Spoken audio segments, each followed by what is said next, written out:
የእግዚአብሔር ሰላም ከሁላችንም ጋር ነው። በዛሬ መጽሐፍ ዳሰሳችን እንግዲህ የአባታችን የአባ ገብረ ኪዳንን መጽሐፍ ይዘን መጥተናል።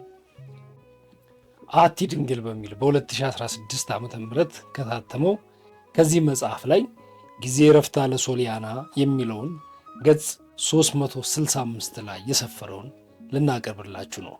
እስከ መጨረሻው አብራችሁን ሆኑ። ጊዜ ረፍታ ለሶሊያና።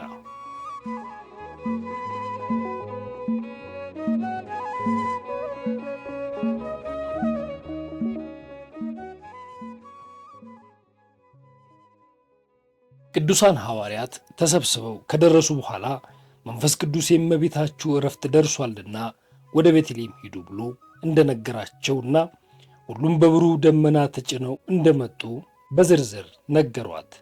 እርሷም ቀድማ ታውቅ እንደነበር ነግራቸው ቅዱሳን ሐዋርያት እመቤታችን እንደምታርፍ ባወቁ ጊዜ እጅግ መሪር እንባ አልቅሰዋል። ለምሳሌ ቅዱስ ዮሐንስ ወልደ ነጎድጓድ ቀዳሚሁ ቃል እንዲል ያበቃችው የምስጢር መዝገቡ እርሷ ናትና ለዚህ እያለ አልቅሷል። አምላክን የወለድሽ እናቴ እመቤቴ ሆይ ልጅሽ ወዳጅሽ አንቺን ለማጽናኛ ሰጥቶኝ ነበረ። አሁን ግን ልትተይን ነው? በዓለም ሁሉ ለተናቅን ለእኛ ለሐዋርያት መጽናኛችን ማን ነው? ማን ያስተምረናል? ማንስ ይመራናል? በክበበ ትስብእት እንዲመጣ እንዲሁ ስለ ንጽሕና እመቤታችን ስለ ነፍሷ ከዚህ ዓለም መለየት ክብርና ልዕልና በዕለተ እሑድ እንደሚመጣ ይህንን እወቁ አላቸው። አንቺ ከሄድሽ በምድር ላይ እኛን ማን ያበረታናል? እያለ አለቀሰ። ሌሎችም ሐዋርያት እንዲሁ አልቅሰዋል። ስለ ክብሩ ልዕልና 13ኛ ሐዋርያ በመባል የሚታወቀው ምርጡ ዕቃው ጳውሎስም እንዲህ ያለቅስ ነበረ። አምላክን የወለድሽ እመቤታችን ሆይ ልጅሽ ወዳጅሽ ክርስቶስ በዚች ምድር ላይ ሳለ በሥጋ አላየሁትም። ነገር ግን አንቺን ባየሁሽ ጊዜ ልጅሽን እንዳየሁት ደስ አለኝ። አሁን ግን አንቺም ልትሄጅብኝ ነው። መከራዬ በፈተናዬ ሁሉ ማን ይመራኛል? በሐዘንና በነቀፋዬ መሃል ማን ያጽናናኛል? ማንስ ያረጋጋኛል? ወረዳ የምሆን እኔን በሥቃዬ ውስጥ ማን ያበረታኛል? እያለ አለቀሰ። እመቤታችንም ቅዱስ ዮሐንስንና ሌሎች ሐዋርያት እንዲህ ስትል አጽናናቻቸው። ልጆቼ ሆይ እናንተን መሪር ለቅሶ እያየው ልቤን አትስበሩት። የልጄ ወንድሞች ሆይ ወደ ልጄ ብሄድም ከእናንተም ሆነ በስሜ ከሚማጸኑ አልለይም። እኔ ለክርስቲያን ሁሉ ሰዓሊተ ምሕረት እሆናለሁ እንጂ። ስለዚህ የልጄ ደቀ መዛሙርት ሆይ አታልቅሱ፣ በለቅሷችሁ በሐዘናችሁ ደስታዬን አታደብዝዙት። እኔ ወደ ልጄ ወደ እግዚአብሔር በመሄዴ ከእናንተ ጋር ደስ ይበላችሁ እንጂ አለቻቸው። ቅዱስ ጳውሎስም የልጄ ወዳጅ የኔም ወዳጅ ጳውሎስ ሆይ ጸጋ በረከቴ ይደርብህ፣ የልጄ ሰላም አንተንም ሌሎችንም ደቀ መዛሙርት ይጠብቃችሁ ስትል አረጋጋችው።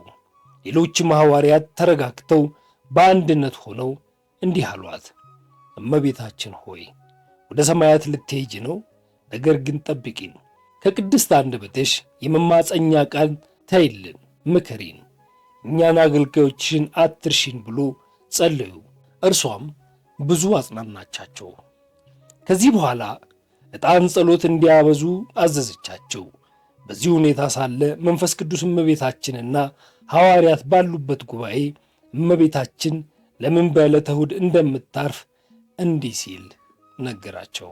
በዕለተ እሑድ አካላዊ ግስው የእግዚአብሔር ቃል ክርስቶስ በማኅፀኗ እንደሚያድር ቅዱስ ገብርኤል ለንጽሕት እመቤታችን አበሰራት። በዕለተ እሑድ በቤተልሔም እንደተወለደ በዕለተ እሑድ ጌታችን መድኃኒታችን ኢየሱስ ክርስቶስ በአርያም ሳለ መድኃኒት ምስጋና ይገባል፣ በእግዚአብሔር ስም የሚመጣ ብሩክ ነው እያሉ ያመሰግኑት ዘንድ አረጋውያን ሕፃናት እንዲመጡ በዕለተ እሑድ በሕያውና በሙታን ይፈርድ ዘንድ በዕለተ እሑድም እመቤታችን ለሐዋርያት ፈጣሪ የጌታ ኢየሱስ ክርስቶስን መላእክቱ ጋር ወደ እኔ ይመጣልና ዕጣን በማዕጠንቱ ውስጥ ጨምሮ አለቻቸው።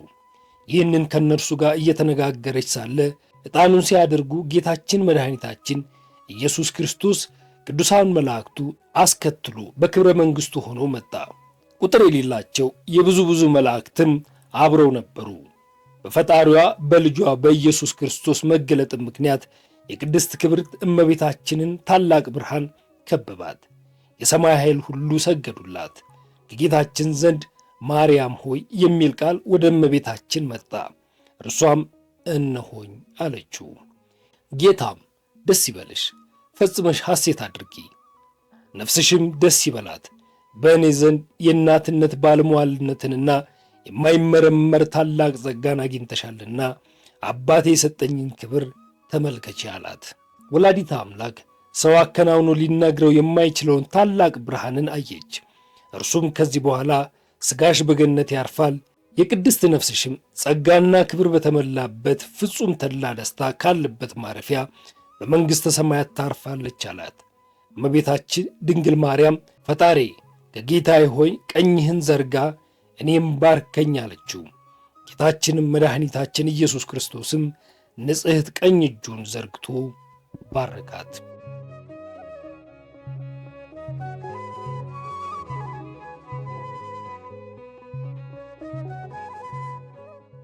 ቅድስት ንጽሕት እመቤታችንም እጁን ይዛ ሳመችው።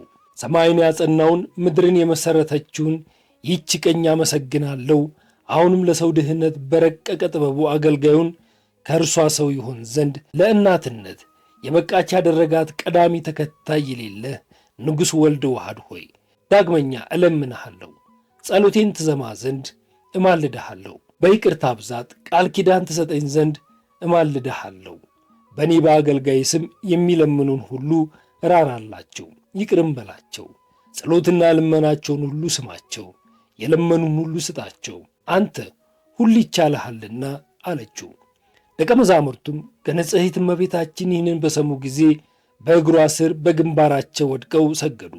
እንዲህም አሉ፣ የጌታችን የአምላካችን የኢየሱስ ክርስቶስ እናት ሆይ ከዚህ ዓለም ከመለየትሽ በፊት በረከትሽን በዚህ ዓለም ተይልን ብለው ለመኗት። ያን ጊዜም አምላካችን የወለደች ወላዲተ አምላክ እመቤታችን እንዲህ ስትል ጸለየች። በቸርነቱ ብዛት ቀዳሚ ተከታይ የሌለው አንድያ ልጁን ለቤዛ ዓለም ውረድ ተወለድ፣ ሙት ተሰቀል ብሎ የላከ ከእኔ ሥጋን ይለብስ ዘንድ እኔንም ለእናትነት የበቃሁት ያደረገኝ አቤቱ አሁንም የእጆችን ሥራ ይቅር በላቸው። ስምህን የምታመሰግነው ነፍስም ይቅር በላት። በምድርም ሆነ በሰማይ የወደደውን የሚያደርግ የልዑል እግዚአብሔር የባሕሪ ልጅ ኢየሱስ ክርስቶስ ሆይ አቤቱ በስሜ በዓል የሚከብርባትን ቦታ ባርካት። ጸሎቴን ተቀበል፣ ሕዝብህን ባርክ፣ በስሜ ዕጣን ቁርባን የሚያቀርቡትን ካህናትን ባርክ ስትል ጸለየች። ጌታም እነሆ ሁሉን አደረግኩልሽ፣ እንግዲህ ፈጽሞ ደስ ይበልሽ። ከእኔ ሰማያዊ አባቴ ማሕያዊ ከሚሆን ከመንፈስ ቅዱስ ዘንድ ፍጹም ጸጋ ሀብት ተሰጥቶሻልና ስምሽን የሚጠራ ሁሉ በዚህ ዓለም በወዲያኛውም ዓለም አይጠፋም፣ በሰማይ አባቴ ዘንድ ፍጹም ጸጋን ያገኛል እንጂ ሲል ቃል ኪዳን ገባላት። ከዚህ በኋላ ጌታችን ኢየሱስ ክርስቶስ ወደ ጴጥሮስ ተመልሶ እነሆ የማንበብና የመዝሙር ጊዜ ደረሰ አለው። ቅዱስ ጴጥሮስም ከመላእክት ጋር ያነብና ያመሰግን ይዘምር ዘንድ ጀመረ። በቅድስት ድንግል ማርያም ከፊት ላይ ታላቅ ብርሃን በራ። እጆቿንም አንስታ ሐዋርያትን ባረከቻቸው። አሁንም ጌታችን ኢየሱስ ክርስቶስ እጆቹን ዘርግቶ ነፍሷን ተቀበለ። ያን ጊዜ ከሥጋ ተለየች። በዚህ ቦታም ታላቅ ብርሃን ሞላት። እንደ እርሱ ያለ የሌለ በጎ መዓዛ መጣ።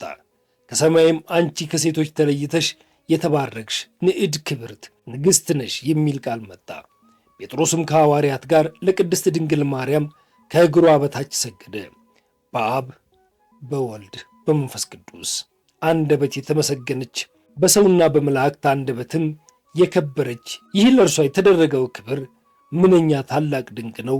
ልመኗ በረከቷ ከእኛ ጋር ለዘላለሙ ይደርብን፣ አሜን። ብርክት እመቤታችን ሆይ ሕይወቴንም ሞቴንም ባርኪልኝ፣ አሜን።